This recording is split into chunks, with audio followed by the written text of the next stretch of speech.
They found her behind the shed, face pressed to cold stone, shoulders shaking in a silence that felt louder than screaming. Briar Calloway had learned early that crying made things worse. Noise invited attention. Attention invited questions. Questions invited her father's hand. So she cried the way she'd been trained to, quietly, carefully, like even her grief needed permission. The backyard stretched behind the Calloway estate in a narrow strip of pale stone and winter grass, bordered by towering pines that swallowed sound. Torchlight from the main hall flickered against the trees, warm and golden, and belonging to a world Briar had never been allowed to enter fully. The air smelled like damp earth and smoke, the kind of night that pressed close to your skin and made you feel small. She pressed her palms flat against the shed wall, trying to steady her breathing. Her back burned. Not the sharp sting of a fresh wound. This was older, deeper, the kind of pain that lived in your body long after the moment passed, reminding you with every movement that some things didn't heal just because time moved forward. Her dress hung loose around her shoulders. It wasn't the one she'd repaired in secret, the cream gown with soft sleeves and a low back that she'd hidden behind folded linens like a fragile hope. That dress was gone now, shredded, scattered across the kitchen floor by hands that had smiled while they destroyed it. This one was plain, gray, practical, the kind of thing a servant wore when she wanted to disappear. Briar had spent her whole life trying to disappear. Her father made sure of it. Garrett Calloway was Gamma to the Vale Triplets, third in command of the most powerful pack in the Northern Territories. To the council, he was loyal. To the people, he was respectable. To his daughter, he was the man who'd told her she killed her mother just by being born. "Cursed child," he'd said once, voice low and sharp, the night she'd asked why he never looked at her the way other fathers looked at their children. "You carry her face, but none of her worth." Briar had stopped asking after that. She learned instead to move quietly through the halls of her own home, learned to serve at council dinners without meeting anyone's eyes, learned to scrub floors before dawn and mend torn cloaks for wolves who never said thank you, learned that if she stayed small enough, maybe the world would forget she existed. It almost worked. Until tonight. Tonight, the mating ceremony loomed like a storm no one could avoid. The Vale Triplets had returned from months away, settling disputes, strengthening borders, doing the kind of work that made kingdoms stable and rumors wild. Their arrival meant celebration. It also meant every high-ranking family in the territory would gather, dressed in their finest, angling for favor. Garrick had been planning for weeks. Not for Briar. For Celine. Celine was everything Briar. Null wasn't. An alpha female, beautiful in the way that made people stop mid-sentence, confident in a way that didn't need to prove itself. She was Maris's daughter, the product of Garrick's second mating, and she wore her power like jewelry, visible, enviable, impossible to ignore. The pack adored her, Garrick worshipped her, and Celine had learned very quickly that the world bent when she smiled. Briar had learned the opposite. She'd spent the afternoon hauling firewood, her hands red and aching by the time she finished. When she came inside, Maris was stirring soup at the stove, humming softly, the picture of domestic grace. Celine sat at the table, twirling a ribbon between her fingers. Briar's dress, the one she'd spent weeks repairing in secret, lay in pieces on the floor. She'd stopped breathing for a moment, staring at the torn fabric like it was a body. Maris didn't look up. An Omega doesn't attend a royal ceremony. Briar's throat closed. "It's tradition. Everyone who matters," Celine said, her voice light, almost playful. Briar's fingers curled, not into fists. Fists earned consequences, but into tight, trembling shapes that hurt to hold. "Why?" Maris finally turned, her expression calm, almost kind. "Because you're a reminder. Because you carry Lyra's face and none of her worth. Because you make Garrick uncomfortable." The words landed like stones. Briar turned toward the hallway, heart hammering, looking for an escape that didn't exist. Garrick was already there. He stood in the doorway, arms crossed, eyes cold. He took in the torn fabric. His jaw tightened, not with guilt, not with shame, but with the irritation of a man inconvenienced by someone else's feelings. "You were told," he said. Briar tried to speak. The words came out thin. "I didn't do anything wrong." His hand moved too fast, not a punch, not something that would leave marks where people could see. Garrick was careful enough to stay respected, cruel enough to stay feared. His anger landed where clothing could hide it, where pain could be dismissed as clumsiness, where a daughter could be blamed for her own suffering. Briar didn't scream. She'd never screamed. Screaming meant weakness, and weakness meant they won. But when she stumbled back, when the sting lit across her skin like fire, her throat made a broken sound anyway, something between a gasp and a sob that she hated herself for. Celine's nostrils flared. Garrick leaned close, voice low and poisonous. "If you embarrass this family tomorrow, I will remind you what a cursed child deserves." Then he left. Maris went back to stirring soup. Celine smiled, and Briar stood there trembling until she was sure her legs would hold her long enough to walk. She didn't go to her room. Rooms had walls, and walls held sound, and if she broke down where anyone could hear, it would become ammunition, so she went outside. The cold air hit her face like a slap, but it was better than the warmth inside. Out here, no one was watching. Out here, she could let the tears fall without someone cataloging them for later use. She sank down behind the shed, pressed her forehead to her knees, and let the grief come. It wasn't loud. It never was. But it was heavy enough to make her chest ache, heavy enough to make her wonder, just for a moment, if disappearing completely would hurt less than staying. She didn't hear the footsteps at first. The forest was always full of sound. Wind through branches, distant howls, the crackle of torches along the estate walls. But these footsteps were different. Deliberate, measured. The kind that made the air around them change. Briar's head snapped up.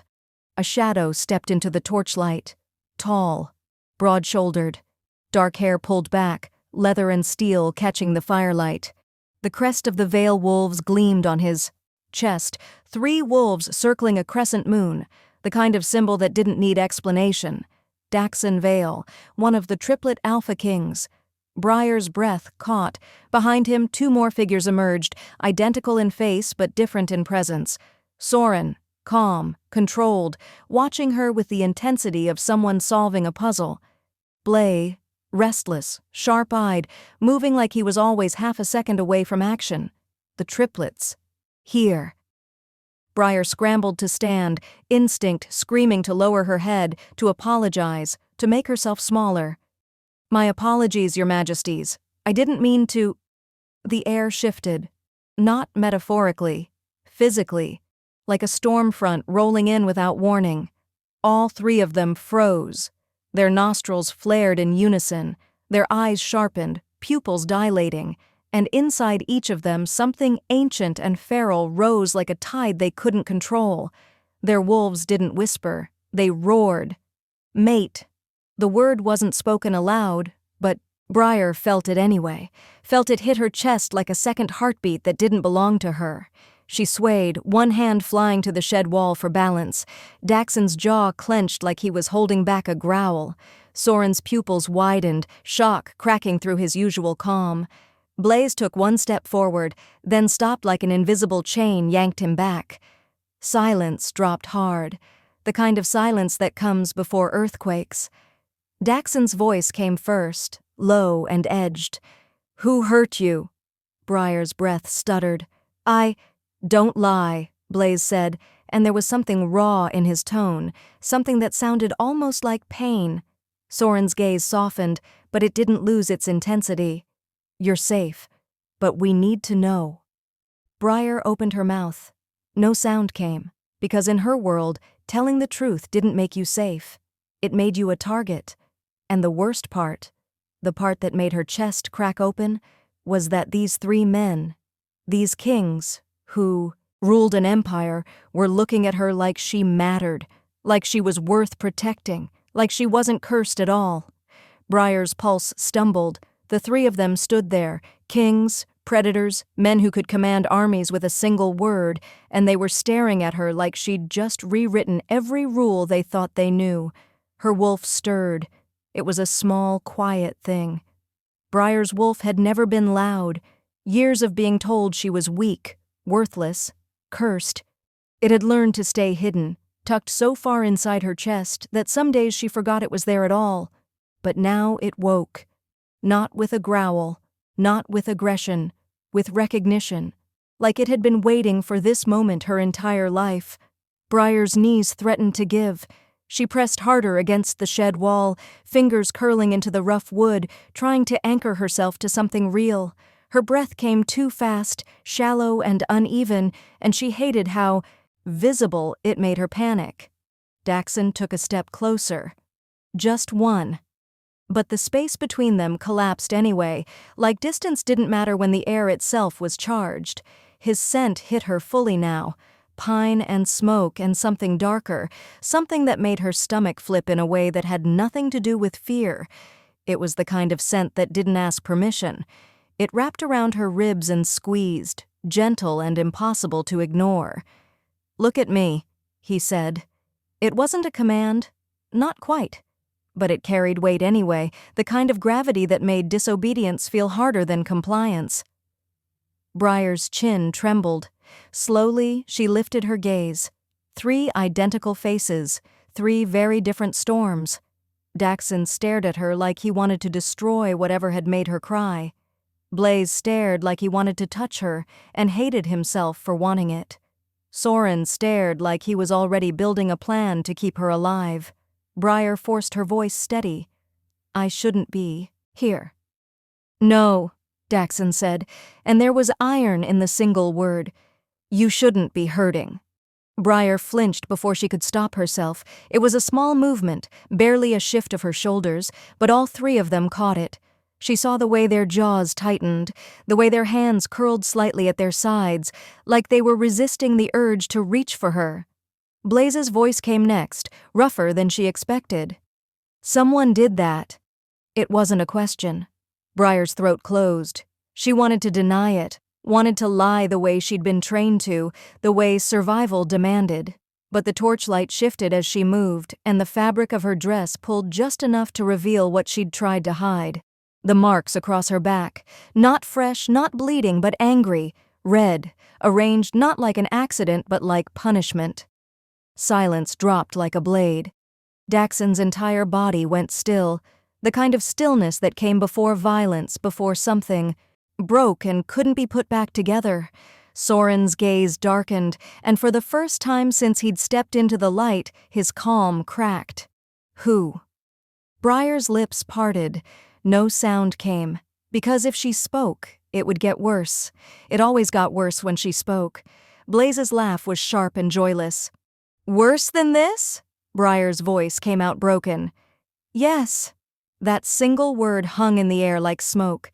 The kings didn't move, didn't speak, but something shifted in the space between them, something that felt like a decision being made without words. Daxon crouched down slowly, lowering himself until he was at her eye level. It should have felt patronizing. Instead, it felt like he was giving her the choice to look away if she needed to. His voice softened, but it didn't lose its edge. "We're not going to hurt you." Briar's chest tightened. "You don't understand." "Then help us understand." She shook her head, panic rising. "If you interfere, they'll—" "They?" Soren repeated, and the word carried a weight that made her stomach drop. Briar's breath hitched. She didn't want to say it. Saying it made it real in a way that silence never did. But the way they were looking at her, like she mattered, like her pain wasn't something to dismiss, made the truth claw its way up her throat. "My father," she whispered. The air turned cold, not literally, but it felt that way, like the temperature had dropped 10 degrees in the span of a heartbeat. Daxon's eyes darkened. "Your father is Briar Calloway." It wasn't a question. He already knew. Briar nodded, throat tight. Blaise swore under his breath, turning away like he needed to move or he'd explode. Soren's jaw clenched. "The Gamma." Briar's voice cracked. He's important. You can't— He's nothing, Daxon said, and the finality in his tone made her breath catch. Briar stared at him, disbelief warring with something that felt dangerously close to hope. You don't understand. If you say something, if you do something, he'll know I told. And when he knows, he won't touch you again, Daxon said. Briar's laugh came out bitter. You can't promise that. Watch us. The certainty in his voice should have been arrogant. Instead, it was terrifying, because she almost believed him. Soren rose to his feet, gaze fixed on her like he was committing every detail to memory. Do you have somewhere safe to go tonight? Briar blinked. What? Somewhere he can't reach you. She wanted to laugh, wanted to tell him that nowhere was safe when you lived under the same roof as the person who hurt you, but the words stuck. Blaise turned back, eyes sharp. The estate. You'll stay there. Briar's heart slammed against her ribs. I can't. He'll notice. He'll— Let him, Daxon said. Briar shook her head, panic flooding her chest. You don't understand what you're doing. There are rules, laws, a triad bond. She stopped, throat closing around the words. Soren's gaze sharpened. You know what this is. Briar's breath came too fast. Everyone knows. It's forbidden. The female— Her voice broke. The female dies. Silence. Heavy. Suffocating. Blaise's voice came low and dangerous. Not if we don't let them. Soren's tone hardened, the strategist surfacing. That law was written by men who feared what they couldn't control. Daxon's gaze locked on hers like a vow. And no one controls you again. Briar stared at them, trembling. Because this should have felt like salvation. Instead, it felt like falling, and she didn't know if there was ground beneath her or just more sky. Briar's fingers dug into the shed wall behind her. The wood bit into her palms, rough and solid, the only thing keeping her upright when everything inside her wanted to collapse. I can't, she said, and the words came out strangled. You can't just— Daxon's gaze didn't waver. We can. No. Briar shook her head, panic clawing up her throat. You don't understand what you're asking. If anyone finds out, if the council finds out— Let them, Blaise said, and there was something reckless in his tone, something that sounded like he'd burn the entire kingdom down before he let her go back inside that house. Briar's breath hitched. You'll die. Soren's voice cut through, calm and sharp. We won't, but you might, if we do nothing. The truth of it landed like a fist to her chest, because he was right. Garrick's cruelty had rules, patterns, and Briar had learned them the way a trapped animal learns the rhythm of its cage. She knew how far she could push before he snapped, knew which silences were safe, and which ones meant she'd pay for them later. But tonight, she'd crossed a line she hadn't even seen. Tonight, she'd been caught crying where someone could witness it. And witnesses were dangerous. Briar's voice came out raw. If I don't go back, he'll know something happened, he'll ask questions, and if he finds out you were here, then we'll answer them, Daxon said. Briar's laugh was broken. You think he'll just accept that? You think he'll let this go? Daxon took another step closer, not threatening, but deliberate. Close enough that she could feel the heat radiating off him, close enough that his scent wrapped around her like a second skin. He doesn't get a choice, Daxon said quietly. Briar stared up at him, heart hammering, because she wanted to believe him, wanted it so badly it hurt. But belief was a luxury she'd never been able to afford. You don't know him, she whispered. We will. The certainty in his voice should have been comforting. Instead, it terrified her because certainty meant action, and action meant consequences, and consequences in Garrick's world always fell hardest on the people who couldn't defend themselves. Briar's throat tightened. Please, just let me go back. I'll be fine.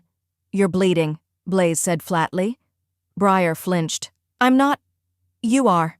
She froze, because she'd felt the sting across her back, felt the way her dress clung to the broken skin, but she'd learned to ignore pain the way most people ignored background noise. It was always there. Acknowledging it only made it worse. But now, with 3 pairs of eyes fixed on her like she was something fragile and worth protecting, the pain became impossible to ignore. Her hands started to shake. Soren's gaze softened just slightly. "Let us help." Briar shook her head, stepping back until her spine hit the shed wall. "You can't. This isn't your problem." "It is now," Daxon said. "Why?" The word came out sharper than she meant it to, edged with frustration and fear and something that felt dangerously close to anger.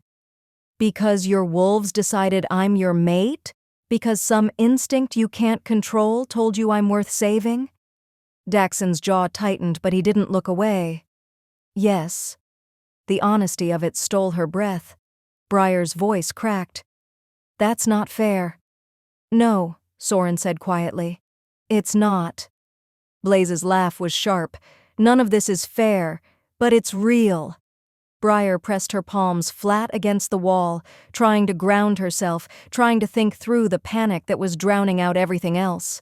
If she went with them, Garrick would notice. He'd come looking. He'd ask questions she couldn't answer without putting herself and them in danger.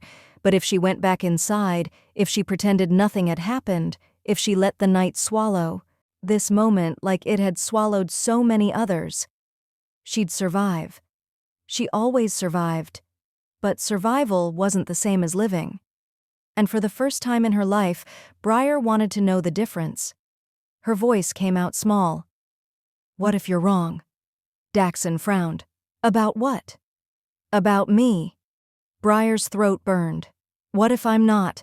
What if this bond is a mistake? What if your wolves are wrong and I'm just—" "You're not a mistake," Daxon said, and the weight in his voice made her chest ache. Briar's breath caught. "You don't know that." "I do." "How?" Daxon didn't answer right away. He just looked at her, really looked at her, like he was seeing past the bruises and the fear and the years of being told she didn't matter. "Because the bond doesn't lie," he said finally. Briar wanted to argue, wanted to tell him that bonds could be wrong, that instincts could be cruel, that just because something felt inevitable didn't mean it was good. But the words stuck in her throat. Because part of her, the part she'd been trying to bury since the moment their scent hit her, knew he was right. Her wolf knew, even if she didn't want to admit it. Soren's voice broke the silence, measured and careful. "We're not asking you to trust us, not yet, but we are asking you to let us get you somewhere safe tonight." Briar swallowed hard. "And then what?" "Then, we figure it out." Briar's laugh came out hollow. "That's not a plan." Soren's lips curved, just slightly. "It's a start." Blaise shifted, restless energy radiating off him like heat. "Look, we can stand here and argue about fate and bonds and laws all night, or you can let us make sure you don't go back to a house where someone thinks it's acceptable to hurt you." Briar's chest tightened. Because he was right. They were all right. And she hated how much easier it was to accept cruelty than kindness. Her voice came out barely above a whisper. "If I go with you, everything changes." Daxon's gaze held hers. "It already has." Briar's breath shuddered. She looked past them toward the main estate where light spilled from the windows, where Garrick and Maris and Celine were probably finalizing their plans for tomorrow's ceremony, where everything was calculated and controlled and designed to keep her small. Then she looked back at the 3 men standing in front of her, dangerous, powerful, and looking at her like she was worth the risk. Her hands stopped shaking. "Okay," she said. Daxon's shoulders dropped, just slightly, like he'd been holding tension he hadn't realized was there. Soren nodded once, approval flickering across his face. Blaise grinned, sharp and bright. "Finally." Briar's heart hammered. "But I need to get something first." Daxon frowned. "From inside?" Briar nodded. "Just give me 5 minutes. Please." Soren's gaze sharpened. "What do you need?" Briar hesitated, because the truth sounded ridiculous. A journal, a few pressed flowers, a ribbon her mother had supposedly worn before she died, things that meant nothing to anyone but her. But they were hers, And if she was going to walk away from the only life she'd ever known, she wanted to take the pieces that reminded her she'd existed before tonight. "Something that matters," she said finally. Daxon studied her for a long moment. Then he nodded. "We'll wait here." Briar exhaled shakily. "Thank you." She turned toward the house, legs unsteady, heart pounding so hard she could feel it in her throat. Behind her, Blaise's voice drifted through the dark. "If she's not back in 6 minutes, I'm going in." Soren's reply was dry. "Give her 7. Briar almost smiled. Almost. But as she stepped back into the light, back toward the house that had never felt like home, she realized something that made her chest ache. She'd spent her whole life trying to disappear. And now, 3 kings had just made that impossible. Briar's hand trembled on the kitchen door handle. The wood was cold under her palm, familiar in a way that made her stomach twist. She'd touched this door 1,000 times, slipping in and out like a shadow, careful not to let it creak, careful not to be noticed. But tonight, everything felt different. Tonight, she was walking back into a cage she'd just been offered a way out of. She pushed the door open slowly, wincing as the hinges gave a soft groan. The kitchen was dim, lit only by the dying embers in the hearth. The air smelled like burnt bread, and the lavender soap she'd used to scrub the floors earlier. Empty. Briar exhaled. She moved quickly, crossing the stone floor on silent feet, heading toward the narrow servants' staircase that led to her room. Her room, if she could even call it that. It was more of a closet with a window, tucked away in the corner of the house where guests would never see it, but it was hers, and right now, that mattered. She climbed the stairs, each step careful, controlled, listening for voices or footsteps that would mean someone had noticed her absence. Nothing. The hallway at the top was dark, the kind of dark that pressed against your skin and made you hold your breath. Briar slipped into her room and closed the door behind her, leaning against it for a moment while her heart tried to remember how to beat normally. Her room was small, a narrow bed pushed against one wall, a wooden chest at its foot, a single window that overlooked the backyard and the forest beyond. No mirror, no decorations, just the essentials and the few things she'd managed to keep hidden. Briar dropped to her knees beside the chest and lifted the lid. Inside, beneath a folded blanket, was a small leather pouch. She pulled it out, fingers shaking as she loosened the drawstring. A journal. Pages yellowed and worn, filled with thoughts she'd never dared speak aloud.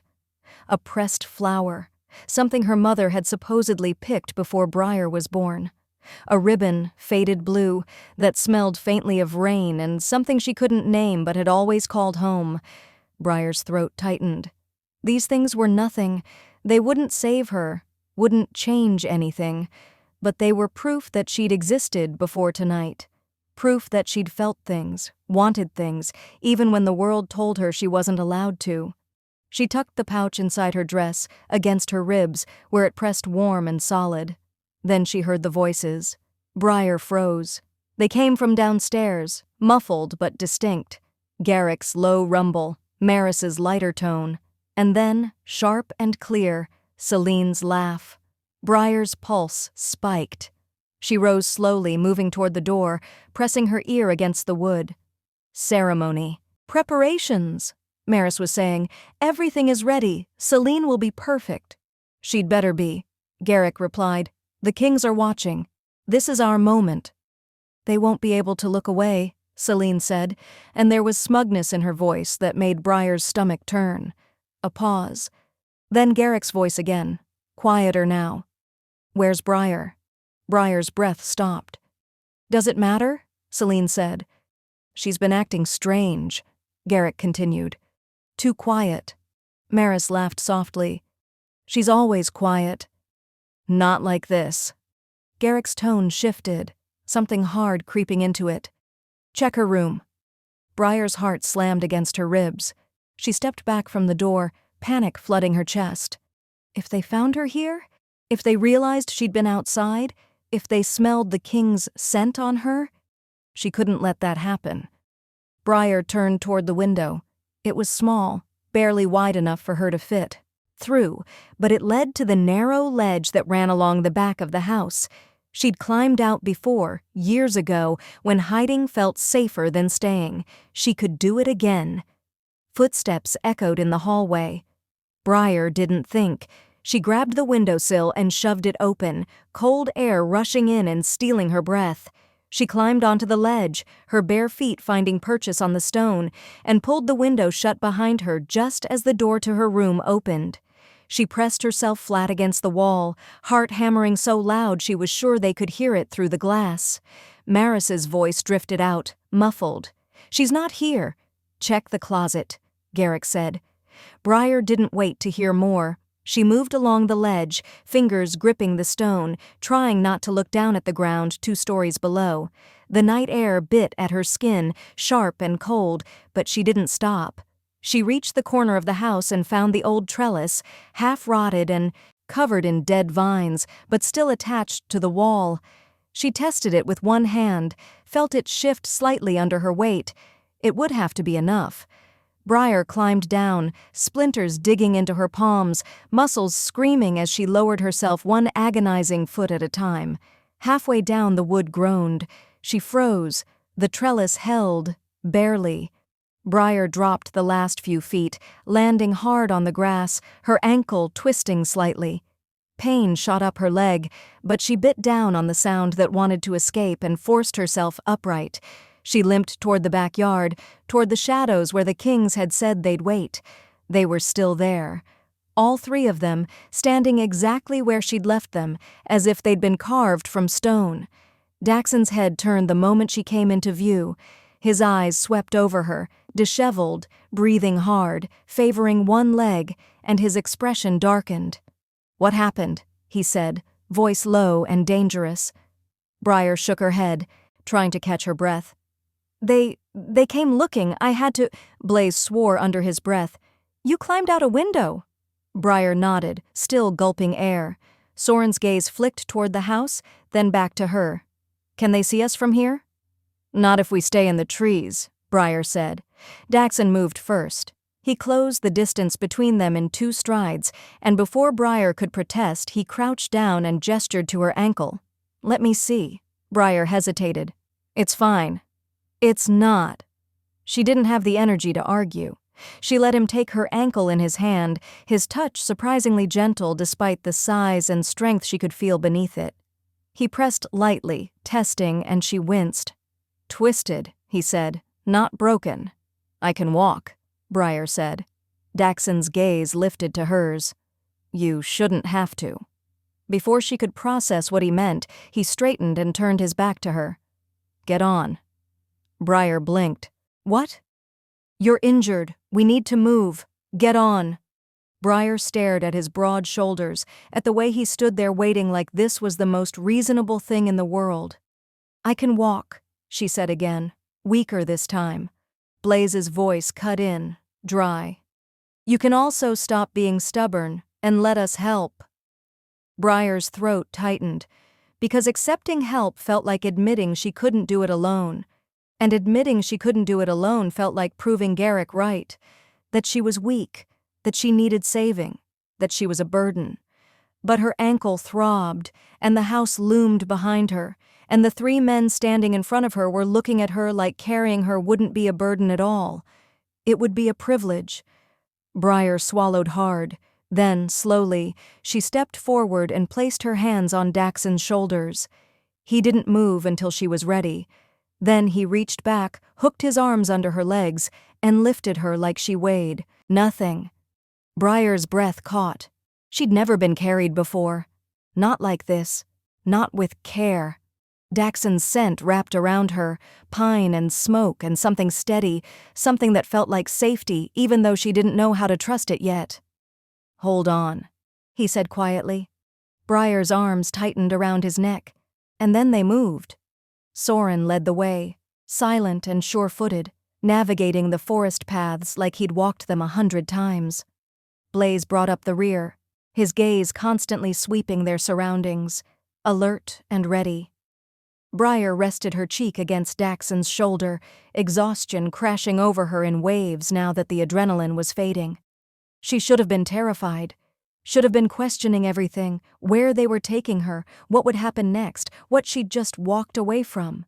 But all she felt was the steady rhythm of Daxon's heartbeat against her ribs, and for the first time in her life, Briar let herself believe that maybe, just maybe, she wasn't falling. Maybe she was being caught. The Vale estate rose out of the forest like something carved from shadow and moonlight. Briar had seen it before. Everyone had. It sat on the highest point in the territory, visible from almost anywhere if you knew where to look. Stone walls that seemed older than memory. Arched windows that glowed warm even in the dead of winter. Iron gates that opened only for those who belonged. She'd never imagined she'd be one of them. Daxon's grip on her legs tightened slightly as they approached the entrance.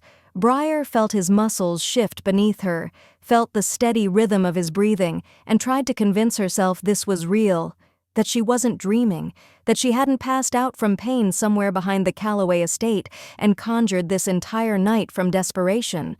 But the cold air bit at her cheeks, the pouch pressed against her ribs, where she'd hidden it. And Daxon's scent, pine and smoke and something that felt like safety, wrapped around her too completely to be imagined. This was real, terrifyingly, impossibly real. Soren moved ahead, pushing open the heavy wooden doors with ease. Warm light spilled out, and with it came the scent of burning wood and something else, something clean and lived in, like a place that was meant to be a home instead of just a house. Briar's throat tightened.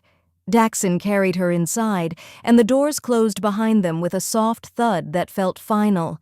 The entrance hall was enormous, vaulted ceilings, tapestries depicting wolves under crescent moons, a staircase that split in two directions, curving upward like wings. It should have felt cold, stone and fire and too much space, but it didn't. It felt warm, lived in, safe. Briar's chest ached with how much she wanted that to be true. Daxon crossed the hall and lowered himself onto a cushioned bench near the hearth, settling Briar gently beside him. He didn't let go right away. His hands lingered on her waist, steadying her, like he thought she might bolt the second he released her. He wasn't wrong. Briar's fingers curled into the fabric of her dress, grounding herself, trying to process the fact that she was sitting in the home of 3 alpha kings and her father had no idea where she was.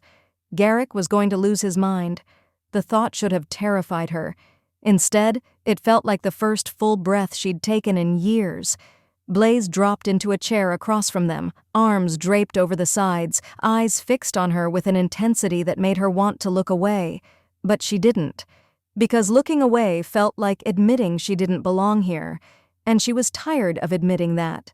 Soren moved to a side table and poured water from a pitcher into a glass. He brought it to her, holding it out without a word. Briar stared at the glass like it was a foreign object. "Drink," Soren said quietly. Briar took it, hands shaking slightly, and brought it to her lips. The water was cool, clean, and she hadn't realized how dry her throat was until the first sip. She drank half the glass before setting it down on the bench beside her. "Thank you," she said, and her voice came out hoarse. Soren's gaze softened. "You don't have to thank us."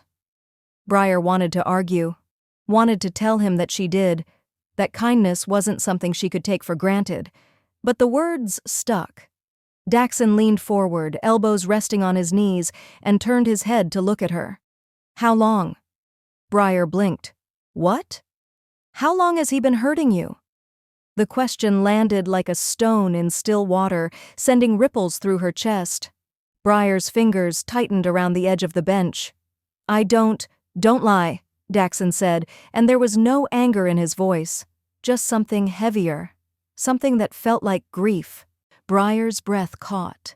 Because lying was instinct, lying was survival. Lying was the only way to make it through a day without making things worse. But the way he was looking at her, the way all 3 of them were looking at her, made lying feel impossible. Her voice came out small. "Always." Silence dropped hard. Daxon's jaw clenched so tightly she could see the muscle jump. Blaise swore under his breath and looked away, like he couldn't stand to hear it. Soren's expression didn't change, but something flickered in his eyes, something cold and calculating and dangerous. Briar swallowed. He wasn't always like this, or maybe he was. I don't know. I was too young to remember anything different. Why? Daxon's voice was quiet, but the weight behind it made the air feel heavier. Why does he hate you? Briar's chest tightened. She'd never said it out loud before. Not like this, not to people who might actually care about the answer. My mother, she said, voice barely above a whisper. Lyra, she died when I was born. Everyone said, they said I killed her, that childbirth. Her voice cracked. That it was my fault. Blaise's jaw tightened. That's not... I know, Briar interrupted, though her voice wavered. But he believes it. He's believed it my whole life. Daxon's hand moved before she realized it, settling warm and steady over hers. It wasn't your fault. Briar's throat burned. He thinks it was, and when he looks at me, all he sees is her face. The woman he lost, the mate who... She stopped, breath hitching. He told me once that I carry her face but none of her worth. The words hung in the air like smoke. Soren's voice came low and controlled. Lyra was Gamma's mate. The pack mourned her. Briar nodded, eyes fixed on her hands. She was... Everyone said she was kind, beautiful, everything I'm not. Stop, Daxon said, and the command in his voice made her look up. You don't get to repeat his lies. Briar's breath stuttered, because it had never occurred to her that they were lies. They'd been spoken so often by so many people that they'd become truth, the only version of herself she'd ever been allowed to believe. He remarried, Briar continued, voice shaking. Maris, she's beta, strong, everything the pack wanted for him after Lyra, and she brought Celine, an alpha female, rare, powerful, the kind of daughter he actually wanted. Blaise leaned forward. And you became the reminder he didn't want. Briar nodded. I tried to stay out of the way. Tried to be useful. If I worked hard enough, if I stayed quiet enough, maybe... Her voice broke. Maybe he'd stop looking at me like I ruined his life just by existing. Daxon's grip on her hand tightened, grounding her before the spiral could pull her under. Soren crouched down in front of her, bringing himself to her eye level. Briar, look at me. She did. His gaze was steady, calm, and devastatingly sincere. You've spent your entire life being told you don't matter, that you're a burden, that you're the reason for someone else's pain. Briar's breath shuddered. None of that is true, Soren said quietly, and we're going to prove it to you. Briar's vision blurred. She blinked hard, refusing to let the tears fall, because crying felt like weakness, and she'd already cried too much tonight. But Daxon's hand tightened over hers, grounding her, and Blaise leaned forward, elbows on his knees, watching her like she was something precious instead of something broken. And Soren stayed crouched in front of her, patient and unmoving, like he'd wait as long as it took for her to believe him. Briar's voice came out barely above a whisper. What if you're wrong? We're not, Daxon said. But what if you are? Briar's breath hitched. What if I'm not? What if this bond is a mistake and you realize too late that I'm exactly what they said I was? Cursed, worthless, a burden you didn't ask for. Daxon's gaze didn't waver. Then we'll still choose you. Briar's chest cracked open. Because that was the thing she'd never had before. Choice. The option to be wanted not because of duty or obligation or some cosmic accident, but because someone looked at her and decided she was worth it. Her voice broke. I don't know how to believe you. You don't have to, Soren said gently. Not yet. Just let us prove it. Briar stared at him, then at Daxon, then at Blaise, and something inside her, something that had been locked down tight for so long she'd forgotten it was there, began to crack, not break, crack, like light finding its way through stone. She nodded, barely, but it was enough. Daxon exhaled, and she felt the tension leave his shoulders. Blaise grinned, sharp and relieved. Soren rose to his feet, approval flickering across his face. You need rest, Soren said, and your ankle needs to be wrapped properly." Briar glanced down at her foot, almost surprised to remember it was injured. The pain had faded to a dull throb, background noise compared to everything else. "I can do it myself," she said. Blaise snorted. "Sure you can, but you're not going to." Briar frowned. "I don't need—" "Stop," Daxon said, and the word was gentle but firm. "Let us help." Briar's protest died in her throat, because the truth was she was exhausted, bone-tired in a way that had nothing to do with physical pain and everything to do with the weight of surviving alone for too long. She nodded. Soren disappeared down a hallway and returned a moment later with a wooden box. He set it on the bench beside her and opened it, revealing bandages, salves, and various supplies that looked far more organized than anything she'd ever had access to. Daxon shifted slightly, giving Soren room to work. Briar watched as Soren knelt in front of her again, this time reaching for her injured ankle with careful, practiced hands. His touch was clinical, professional, but there was something else beneath it, something that felt like care. He wrapped the bandage with precision, securing it firmly but not too tight. When he finished, he sat back on his heels and met her gaze. "Better?" Briar tested her weight slightly. The support helped. "Yes, thank you."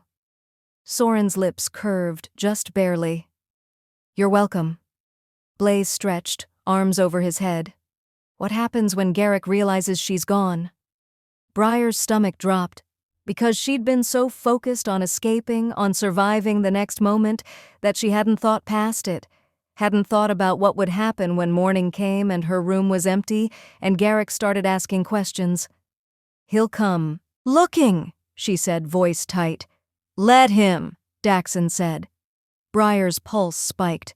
"You don't understand. He'll say I ran away, that I'm unstable, that I—" "He can say whatever he wants," Soren interrupted.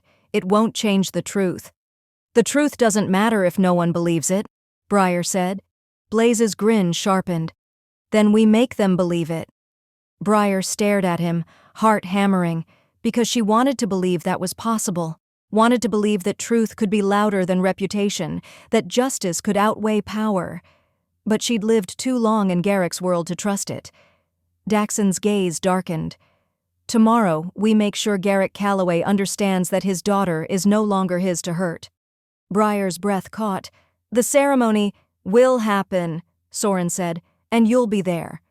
Briar's hands trembled. "I can't. If Celine sees me, if Garrick realizes I'm with you—" "Good," Blaise said. "Let him realize." Briar stared at him.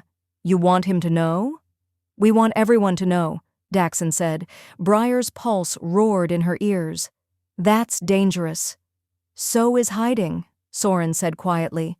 And Briar realized, with a clarity that felt like falling and flying at the same time, that they were right. Hiding hadn't kept her safe, it had just made her invisible, and maybe the only way forward was to stop disappearing, and let herself be seen. Briar's hands trembled in her lap. The words still hung in the air, "let herself be seen," and they felt too big, too impossible, like trying to hold water in her bare hands. Daxon's thumb brushed across her knuckles, a small movement that shouldn't have felt like an anchor but did. "You're exhausted," he said quietly. Briar opened her mouth to deny it, but her body betrayed her. Her shoulders sagged, her eyelids felt heavy. The adrenaline that had kept her moving through the night was draining away, leaving only the exhaustion she'd been ignoring. "Come on," Soren said, rising to his feet. "We'll get you somewhere you can rest." Briar's throat tightened. "I don't want to be a burden." Blaise's laugh was soft, almost disbelieving. "You really don't get it, do you?" Briar frowned. "Get what?" "You're not a burden," he said, and there was no teasing in his voice now, just honesty. "You're ours." The words settled over her like a blanket she didn't know she'd been cold without. Ours, not his. Not theirs in the possessive, suffocating way Garrick had claimed ownership of her suffering. Theirs in a way that felt like protection, like belonging, like home. Briar's breath caught, and she nodded because words felt too dangerous right now, too likely to crack her open completely. Daxon stood, offering his hand. Briar took it, letting him pull her gently to her feet. Her ankle protested slightly, but the bandage Soren had wrapped held firm. "Can you walk?" Daxon asked. Briar tested her weight. It hurt, but it was manageable. "Yes." "Good," Soren said. "But if it gets worse, say something." Briar nodded again, though part of her doubted she would. Old habits didn't die easily. They led her through the estate, and Briar tried not to stare at everything, the tapestries, the carved stone, the way the firelight made shadows dance across the walls like living things. It was beautiful in a way that felt earned, not displayed, like the people who lived here actually cared about the space instead of just using it to prove something. Soren stopped in front of a heavy wooden door and pushed it open. The room beyond was smaller than the entrance hall, but still larger than anywhere Briar had ever slept. A bed sat against the far wall, piled with blankets that looked soft enough to drown in. A window overlooked the forest, moonlight spilling through the glass. A fireplace crackled quietly in the corner, filling the room with warmth. Briar's chest tightened. "This is..." Her voice failed. "Yours," Daxon finished. "For tonight. For as long as you need it." Briar turned to look at him, disbelief written across her face. "I can't..." "You can," Blaise said from the doorway. "And you will." Briar's throat burned. She wanted to argue, to insist that she didn't deserve this, that she should sleep somewhere smaller, somewhere that didn't feel like a gift she hadn't earned. But the exhaustion was winning, and the bed looked so soft. "Okay," she whispered. Soren moved to the fireplace, adjusting the logs so the flames burned steadier. "There's water on the table, clean clothes in the chest if you want them, and if you need anything at all, we're just down the hall." Briar nodded, fingers curling into the fabric of her dress. Daxon hesitated. Near the door, like he didn't want to leave but knew he should. Blaise leaned against the doorframe, arms crossed, watching her with an intensity that should have felt invasive but didn't. "You're safe here," he said. "No one's going to hurt you." Briar's breath shuddered. "I know." And the terrifying part was, she actually believed it. Soren straightened, brushing his hands off. "Get some rest. We'll talk more in the morning." Briar's pulse spiked. "About what?" "About how we're going to make sure Garrick never touches you again," Daxon said, and the certainty in his voice made her knees weak. Briar swallowed hard. What if he says I'm lying? What if the council believes him?" "They won't," Soren said. "You don't know that," Briar said, and her voice cracked. "You don't know how he operates. He's careful, he's respected, and I'm just..." "You're our mate," Daxon interrupted, and the word hit her chest like a stone. "And that means you're under our protection. Anyone who questions that will have to answer to us." Briar stared at him, heart hammering, because she wanted to believe him so badly it hurt. "Sleep," Soren said gently. "We'll handle the rest." Briar wanted to argue, wanted to tell them that she couldn't just hand over her problems and expect them to fix everything. But she was so tired, tired of fighting alone, tired of holding herself together with nothing but silence and willpower, tired of pretending she didn't need help. "Okay," she said again, and this time it felt like surrender. The good kind. Daxon's gaze softened. "Good night, Briar." "Good night," she whispered. The three of them filed out, and the door closed behind them with a soft click. And for the first time in her life, Briar was alone in a way that didn't feel like abandonment. She crossed to the bed and sank onto the edge, testing the mattress. It was soft. Too soft. The kind of soft that made her want to cry because she'd never had anything like this before. She pulled the pouch from inside her dress and set it on the bedside table, her journal, the pressed flower, the ribbon. Small things. Proof she'd existed. Briar kicked off her shoes and climbed under the blankets, pulling them up to her chin. The fire crackled. The moonlight painted silver lines across the floor, and outside, the forest whispered like it was keeping watch. Her eyes drifted closed, and for the first time in longer than she could remember, Briar fell asleep without fear. She didn't dream of Garrick's hand, or Maris's smile, or Seleni's cruelty. She dreamed of pine and smoke, and 3 voices promising her she wasn't alone anymore. And when her breathing evened out, when sleep finally claimed her, the exhaustion melted away, leaving only warmth, only safety, only the quiet, fragile hope that maybe, just maybe, she'd found something worth believing in, something worth fighting for. Herself. Briar's fingers brushed against soft fabric. She pulled out a dress, deep forest green, simple in cut but finer than anything she'd ever worn. The material felt like water between her fingers, smooth and cool, nothing like the rough gray servant's cloth she was used to. She stripped off the ruined dress from last night and pulled the new one over her head. It fit perfectly, falling just past her knees, the neckline modest, but the back. Briar froze. The back was open, not indecently, not scandalously, but enough that the scars Garrick had left would be visible to anyone standing behind her. Her breath caught. She turned toward the small mirror hanging on the wall and angled herself to see. The marks were there, angry, raised lines that told a story she'd spent years trying to hide, and now they would be seen. Briar's hands trembled as she reached back, fingers tracing the edges of the scars. She could cover them, could find something else to wear, could ask for a shawl or a cloak or anything that would let her disappear again, but the voices beyond the door echoed in her mind. Hiding keeps her alive. Hiding now makes us look weak. Briar's jaw tightened. She'd been hiding her whole life, and it hadn't kept her alive. It had just made her invisible. She turned away from the mirror, left the scars uncovered, and opened the door. The hallway was empty, but the voices were louder now, coming from the main hall where she'd sat last night, where they'd bandaged her ankle and promised her safety. Briar walked toward them, each step deliberate despite the ache in her ankle. She turned the corner and found them standing near the hearth, 3 kings in the middle of a war they were trying not to fight. Daxon noticed her first. His gaze locked on her, sharp and immediate, and whatever he'd been about to say died in his throat.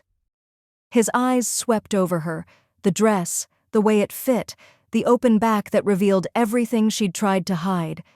His expression darkened, not with anger, with something rawer, something that looked like pain and fury wrapped so tightly together they were indistinguishable. Soren turned next, his calm fracturing for just a moment as his gaze found the scars, his jaw clenched, his hands curled into fists at his sides. Blaise swore under his breath, the word sharp and vicious. Briar stopped a few feet away, chin lifted, refusing to let shame pull her shoulders down. "You're arguing about me." Daxon's voice came low. "Briar." "Without me," she continued, and there was steel in her tone now. "You're deciding what's safe for me, what's smart for me, what I should do, without asking me what I want." Soren's gaze softened, but he didn't look away from the scars. "We're trying to protect you." "I know," Briar said. "But you can't protect me by making me invisible again." Silence settled over the room like dust. Blaise moved first, crossing the space between them in 3 long strides. He stopped in front of her, close enough that she had to tilt her head back to meet his eyes. "You want to go to the ceremony?" he said. Not a question, a realization. Briar nodded. "Yes." "Even knowing what it means?" Soren asked. "Even knowing that the moment the bond is confirmed publicly, the council could invoke the law?" Briar's breath shuddered, but she didn't look away. "Yes." Daxon stepped closer, his presence filling the space beside her. "Why?" Briar's throat tightened. Because the answer was complicated, because it was terrifying, because it meant choosing to be seen when every instinct she had screamed to stay hidden, but she forced the words out anyway. "Because if I hide now, Garrick wins," she said. "He gets to keep pretending he's a good man. Selene gets to take what she wants without consequence. And I—" Her voice cracked. I disappear. Again, like I never mattered. Daxon's gaze held hers, unflinching. You matter. Then prove it, Briar said, and the challenge in her voice surprised even her. Stop deciding for me. Stop trying to keep me safe by locking me away. Let me stand beside you. Let me choose this. Soren's expression shifted, something like respect flickering across his face. You understand what you're asking. I do, Briar said. You understand that if the council turns against us, if they decide the bond is forbidden, you'll be the one they target first. Briar's hands trembled, but she nodded. I understand. Blaise's grin was sharp, almost feral. Then let's give them something to target. Daxon's jaw tightened. This isn't a game. I know, Blaise said, but neither is letting her go back to being invisible. Daxon turned to Briar, his gaze searching hers like he was looking for doubt, for hesitation, for any reason to tell her no. But Briar didn't give him one. She met his eyes and held steady, even though her heart was hammering so hard she thought it might crack her ribs. Okay, Daxon said finally, and the word felt like a vow. We go together. Relief flooded Briar's chest, but it was tangled with fear and something that felt dangerously close to hope. Soren exhaled slowly. Then we need to be smart about this. The ceremony starts soon. Garrick will already be there. Celine will be positioned as the favored choice. If we walk in with Briar, they'll know, Blaise finished. Good, Daxon said. Let them know. Soren's gaze sharpened. And when they ask why we're claiming an omega over an alpha female? Daxon's voice went cold. We tell them the truth. She's our mate. Briar's breath caught.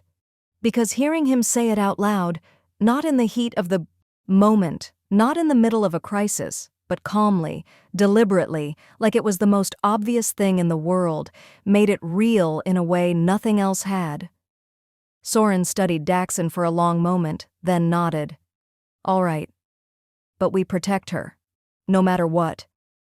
Agreed, Blaise said. Daxon's gaze never left Briar's. No matter what. Briar swallowed hard, throat tight with emotions she didn't have words for. We should go, Soren said, glancing toward the windows where the sky was growing lighter. The ceremony will begin soon. Briar nodded, but her feet felt rooted to the floor. Because this was it. The moment everything changed. The moment she stopped being the girl who hid in the shadows and became the woman who stood in the light, even if the light burned. Daxon offered his hand. Briar stared at it for a heartbeat, then placed her palm in his. His fingers closed around hers, warm and steady, and he pulled her gently toward the door. Blaise fell, into step beside her, his presence solid and reassuring. Soren moved ahead, already calculating, already planning. And Briar walked between them, heart pounding, scars visible, chin lifted. Because she'd made her choice. And there was no going back. They stepped outside into the cool morning air. The forest stretched around them, dense and watchful. The path to the great hall wound through the trees, wide enough for all of them to walk together. Briar's ankle ached with each step, but she didn't slow down, didn't let the pain show. Because pain was familiar. Pain was something she knew how to carry. It was hope that terrified her. Hope that maybe, just maybe, she could be more than what Garrick had tried to make her. The great hall came into view, massive stone structure, banners hanging from the walls, wolves carved into every surface. The entrance was already crowded with pack members dressed in their finest, voices buzzing with excitement and speculation. Briar's stomach twisted, because somewhere inside, Garrick was waiting. Maris was smiling, Celine was preening, and they had no idea what was about to walk through those doors. Daxon's grip on her hand tightened, grounding her. Ready? He asked quietly. Briar's breath shuddered. No. She wasn't ready. She would never be ready, but she nodded anyway. Yes? They reached the entrance, and the crowd parted without thinking, because kings commanded space just by existing. And Briar walked through the doors at their side, head high, scars visible, heart hammering. The hall fell silent, every eye turned toward them, every breath held, because the Triplet Alpha Kings had just arrived. And they weren't alone. Briar felt the weight of 100 stares pressing against her skin, felt the shock ripple through the room like a wave. And then she saw him, Garrick, standing near the front, dressed in formal robes, his face a mask of controlled composure. Until he saw her. His expression cracked, just for a second, just long enough for Briar to see the fury beneath the surface. And she knew. This was the shatter point, the moment everything broke, and there was no putting it back together. Garrick's eyes locked on Briar like a predator spotting prey that had dared to escape. She felt the weight of his gaze, cold, calculating, furious, and her body responded before her mind could catch up. Her shoulders wanted to curl inward, her head wanted to drop. Every survival instinct she'd honed over 23 years screamed at her to make herself smaller, but Daxon's hand tightened around hers, and she didn't look away. The silence in the great hall stretched thin, fragile, ready to snap. Pack members whispered behind raised hands. Eyes darted between the Kings and Briar and Garrick. The air felt thick, charged, like the moment before lightning struck. Maris stood beside Garrick, her expression frozen in that perfumed smile that never quite reached her eyes. But Briar could see the calculation happening beneath it, the way her gaze flicked from Briar to the Kings and back again, measuring the damage, already planning the spin. And Selene.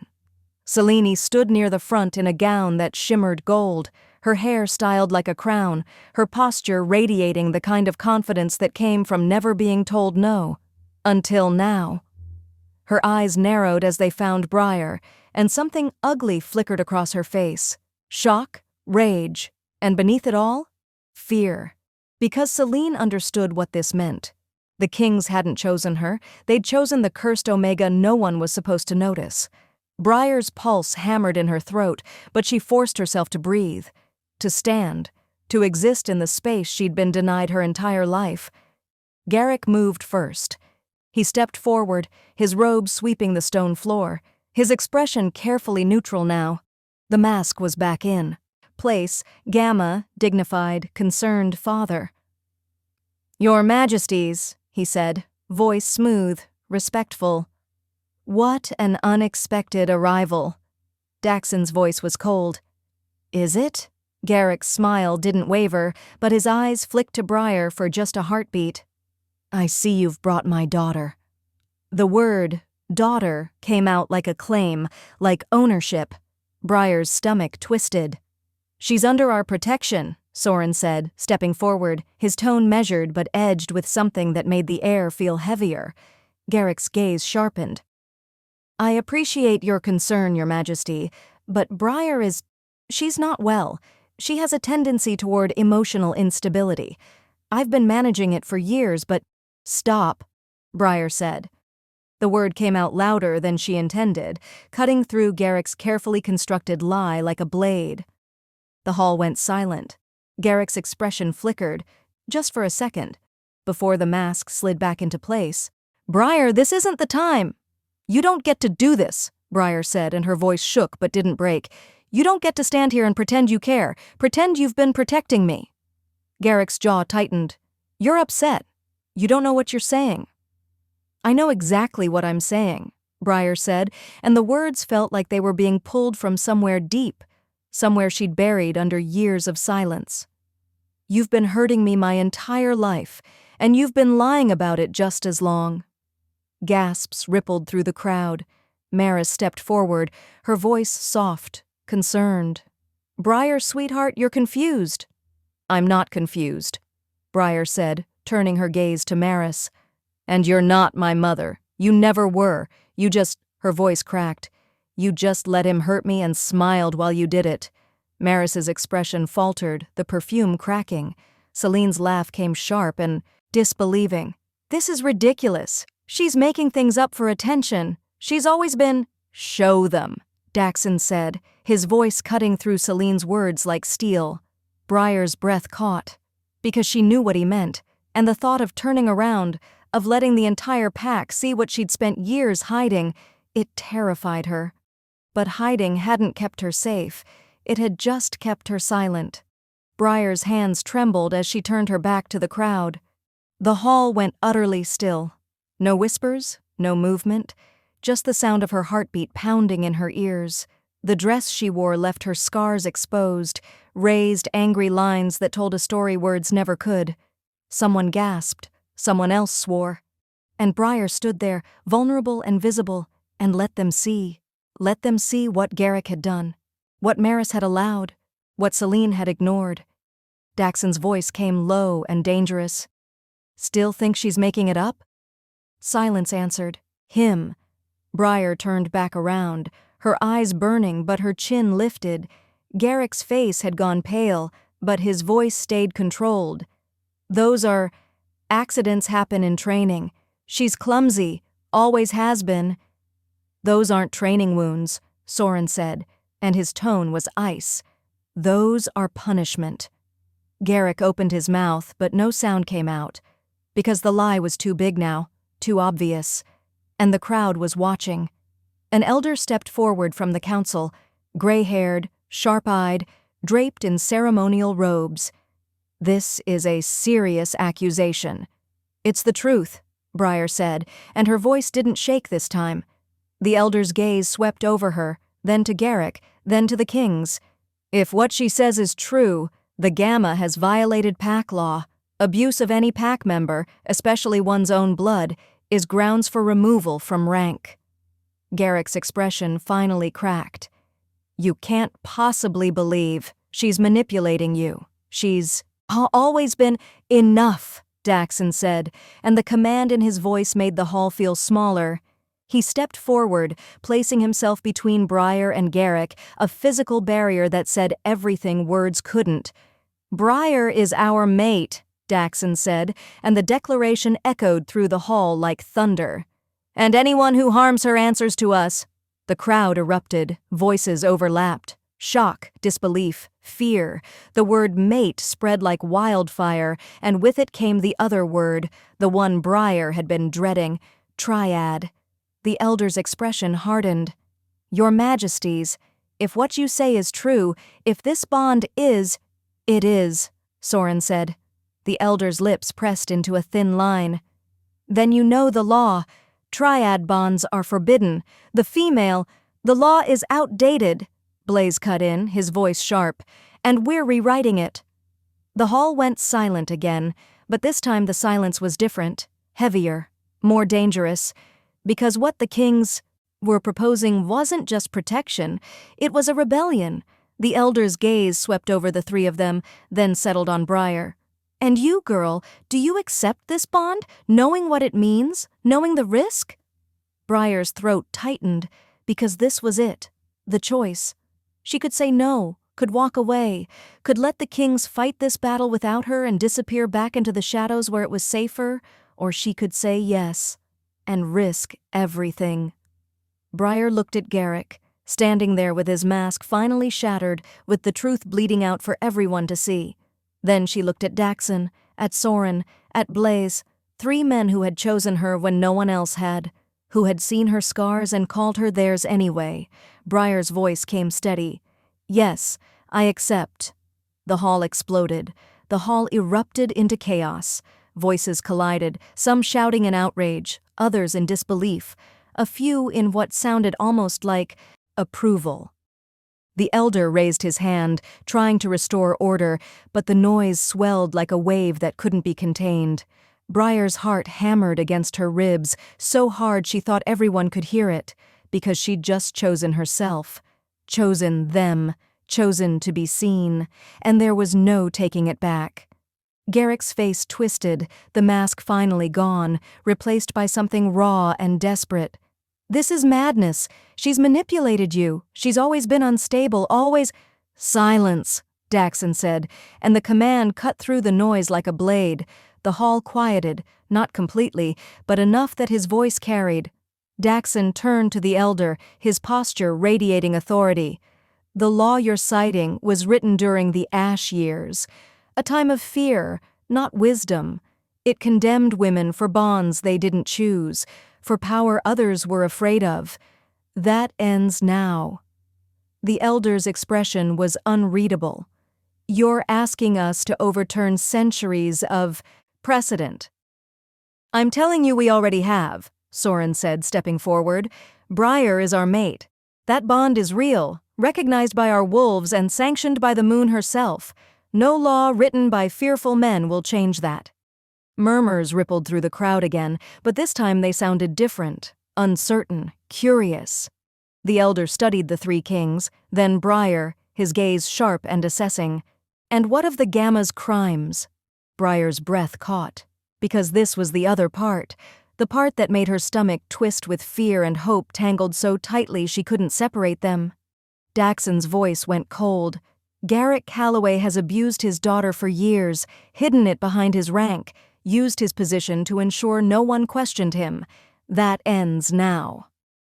Garrick took a step forward, hands raised in a gesture that was supposed to look reasonable. Your Majesties, please. You're being misled. Briar has always been— Show them your hands, Blaise said suddenly. Garrick froze. Briar's pulse spiked because she didn't understand, until Blaise continued. The scars on her back are fresh enough to still carry scent, your scent. Blaise's grin was sharp, dangerous. So unless you want to stand here and lie to an entire hall full of wolves who can smell the truth, I'd suggest you stop talking. Garrick's face drained of color. The elder's expression hardened. Is this true, Gamma? Garrick opened his mouth, but no words came, because there was no lie big enough to cover this. The elder turned to the council members standing behind him. A silent conversation passed between them, glances, nods, the kind of communication that came from years of working together. Finally, the elder spoke. Briar Calloway, you are hereby stripped of your rank pending a full investigation. You will be confined until the council reaches a verdict. Garrick's knees buckled slightly, but he caught himself. You can't.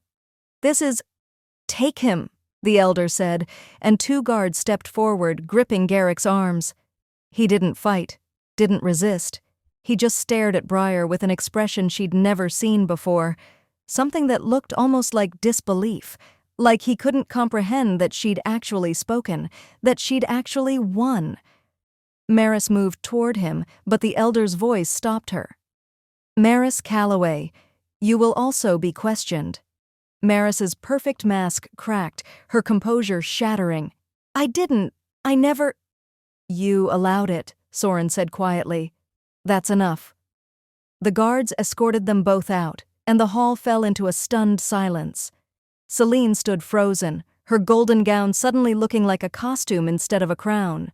Her gaze found Briar's, and for the first time there was no cruelty in it, just fear.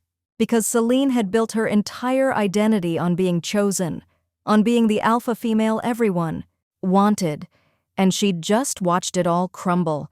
The elder turned back to the kings and Briar, his expression still serious but softer now. The bond you claim, triad bonds, are rare, dangerous, some say, but not inherently wrong. Briar's breath caught. The elder continued. If the three of you are willing to stand before this pack and claim her publicly, to accept the responsibility and the scrutiny that comes with rewriting this law, then the council will not stand in your way. Daxon's hand found Briar's, his grip warm and steady.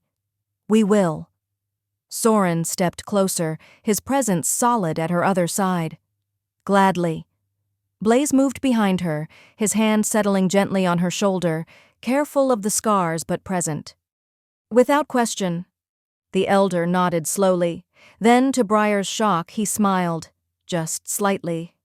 Then let it be known. The triad bond between the Vale Kings and Briar Calloway is recognized by this council. May the moon guide you. The hall erupted again, but this time the noise was different. Not anger, not fear. Approval, curiosity. The kind of buzz that came when something impossible became real. Briar's knees nearly gave out, but Daxon's grip kept her upright. You did it, he said quietly, and there was something in his voice she'd never heard before. Pride, relief, awe. Briar's throat burned. We did it. Soren's hand found her other one and he squeezed gently. You chose yourself. That's what mattered. Blaise leaned down, his voice close to her ear. And we chose you. Every time. Briar's vision blurred, tears finally spilling over because she couldn't hold them back anymore. But these weren't the tears she'd cried behind the shed. These were different. These were relief, joy, the kind of tears that came when something broken finally started to heal. The crowd began to disperse, voices still buzzing, the shock slowly giving way to acceptance. Some cast curious glances at Briar as they passed. Others nodded respectfully toward the kings. And Briar stood there, surrounded by 3 men who had looked at her scars and called her theirs, and realized something she'd never believed before. She wasn't cursed. She never had been. She'd just been told she was by people who needed her to stay small, but she wasn't small anymore. The elder approached them one last time, his expression thoughtful. There will be challenges ahead, opinions to shift, old fears to confront. But you've taken the first step. Daxon inclined his head. We're ready. The elder's gaze settled on Briar. And you, child, are you ready? Briar's breath steadied. Her hands stopped shaking. And when she spoke, her voice was clear. Yes. The elder smiled, a real one this time. Then the moon has chosen well. He turned and walked away, leaving them standing in the center of the hall, 4 people who had just rewritten the rules. Briar looked up at Daxon, then Soren, then turned slightly to meet Blaise's gaze. What happens now? She asked. Daxon's lips curved into the smallest smile. Now, we build something new. Soren's voice was soft. Together. Blaise's grin flashed. And if anyone doesn't like it, they can take it up with us. Briar's laugh came out shaky but real. I think I can live with that. They led her out of the great hall, into the cool morning air where the forest waited, green and alive and full of possibility. And as they walked, Daxon's hand in hers, Soren's steady presence beside her, Blaise's warmth at her back, Briar realized something. She'd spent her entire life trying to disappear. But standing here, scars visible, chin lifted, surrounded by people who had chosen to see her, she finally understood what it felt like to exist. Not as a burden, not as a mistake, as herself, whole, seen, chosen. The sun broke through the trees, painting the world in gold, and Briar tilted her face toward it. For the first time in her life, the light didn't feel like something she had to hide from. It felt like home. Weeks passed. The council's investigation concluded swiftly. Garrick was stripped of his rank permanently, exiled to the outer territories where his influence meant nothing. Maris followed, her perfumed cruelty finally exposed for what it was. Celine, left without her parents' protection, chose to leave the pack entirely, seeking a fresh start somewhere her name didn't carry shame. Briar didn't watch them go. She was too busy learning what it felt like to live without fear. The Vale estate became her home in ways the Calloway house never had. She learned the rhythms of the place, the way Daxon commanded with quiet intensity, the way Soren built strategies that protected without smothering, the way Blaise made her laugh when the weight of the past tried to pull her under. And slowly, carefully she learned to trust that this wasn't temporary, that she wasn't going to wake up and find it all gone. One evening, as the sun set and painted the sky in shades of fire, Briar stood in the same spot where the kings had first found her crying. But this time, she wasn't hiding. She was remembering. Daxon found her there, his footsteps quiet but deliberate. He stood beside her, not speaking, just present. Do you ever regret it? Briar asked quietly. Regret what? Choosing me, the bond, all of it. Daxon turned to look at her, and his gaze was steady. Certain. Never. Briar's throat tightened. Even though it was hard? Especially because it was hard, Daxon said. The things worth having always are. Briar leaned into him, letting his warmth wrap around her. I never thought I'd be here, standing in the light. Chosen.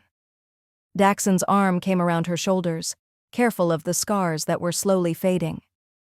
"You were always meant to be here, Briar. You just had to believe it." Soren and Blaise appeared from the tree line, drawn by some instinct that told them where she was. And as the four of them stood together, the forest whispering around them, the sky ablaze with color, Briar finally understood. She wasn't cursed. She was loved, and that made all the difference. The end. Thanks for watching. I love you all.